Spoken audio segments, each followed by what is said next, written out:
Let's get all the disclaimers out of the way to start. First of all, I'm not a mental health professional, and turning 31 in a month, I wouldn't consider myself an expert in finding peace in your 30s.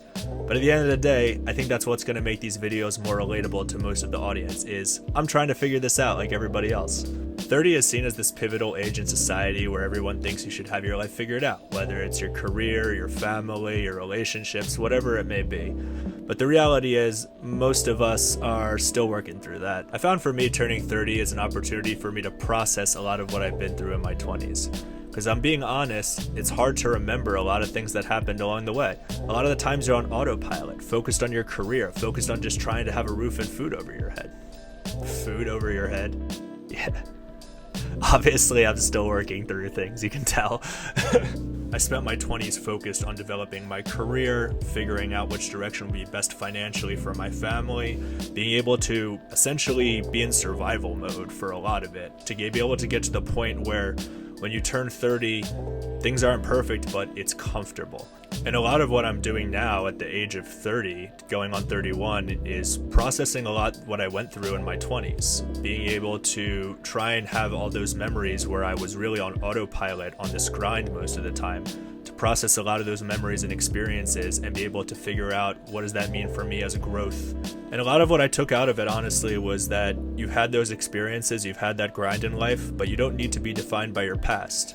And all the more so, you're allowed to change. You're allowed to grow. This is where a lot of the corny buzzwords usually come in: introspection, personal development, self-healing, and growth. And the older I get, honestly, the more those cliches ring true to me. I'm still trying to work through all this. Like I said, I've only been 30 for less than a year, and I'm trying to figure that out like everybody else. But for me, I think it's an opportunity to share some of the tips that I'm working on to come to peace with a lot of what I've been through in my 20s and be able to help draw myself into a proper direction for the future. Because as corny as it sounds, at the end of the day, we all want to work on ourselves so we can be a better person for our friends, our family, and to be real, for yourself. Here are some of the tips, tricks, and lessons that I'm implementing into my life as I turn 31 in a month and beyond. The first one's gonna hurt a little bit, but we need to acknowledge the elephant in the room. Self-sacrifice sucks. We always talk about the potential benefits in the future from it, but we really tend to overextend and over-glamorize it. What do I mean by overextending? A lot of the times you need that little small thing that's not going to make a huge impact in your life in the future to be able to just get yourself to that point. Sometimes that $2 cup of coffee that helps push you through the day that everyone says you're wasting your money on outweighs the benefits of that $2 going to the S&P 500 and compounding over the course of 30 years of your life. What kind of return is that going to give you? Fast forward to when I'm 60.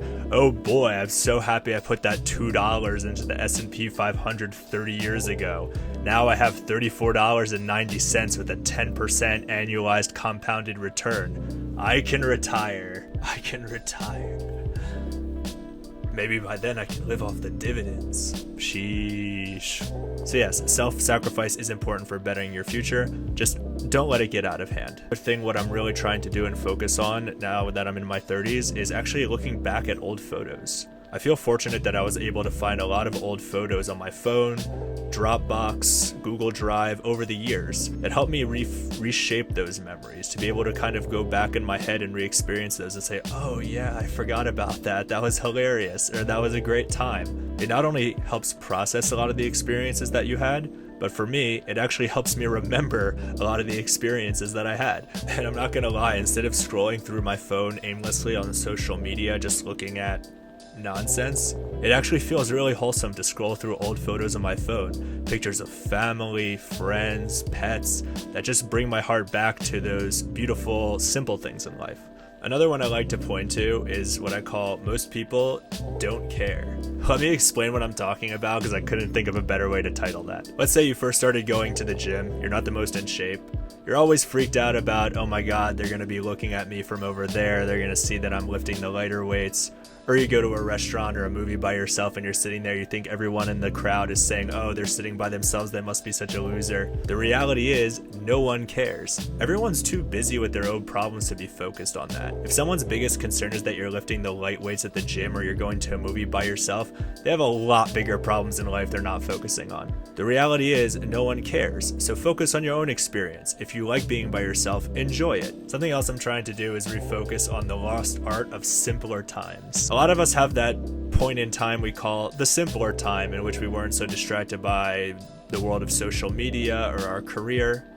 We usually look back at that time fondly. And what I'm trying to do is pinpoint what exactly it was in those moments that I can emulate in my daily life today. You'll come to realize a lot of the time it doesn't come from something you're lacking today. Be able to take pieces of what made those times good and try to reintegrate them into your life, whether it was a good relationship with family, friends, a hobby, something that keeps you going forward to have that sense of whimsy again. It's not always possible to reintegrate that into your life, and I get it, but for the things that are, why not give it a shot? Something else I tried recently was taking on a challenge that pushes you just enough.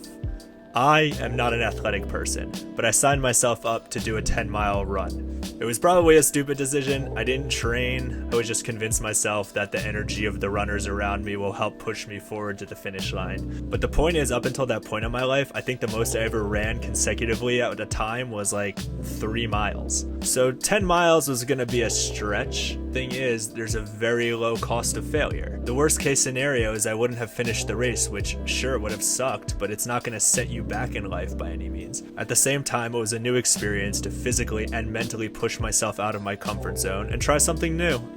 I ended up finishing the race in 2 hours. Not the best time, but 12-minute mile. Pretty good for someone who's never run 10 miles before. What I'm really trying to do is find little experiences like that where there's a low cost of failure and you have an opportunity to physically and mentally push yourself.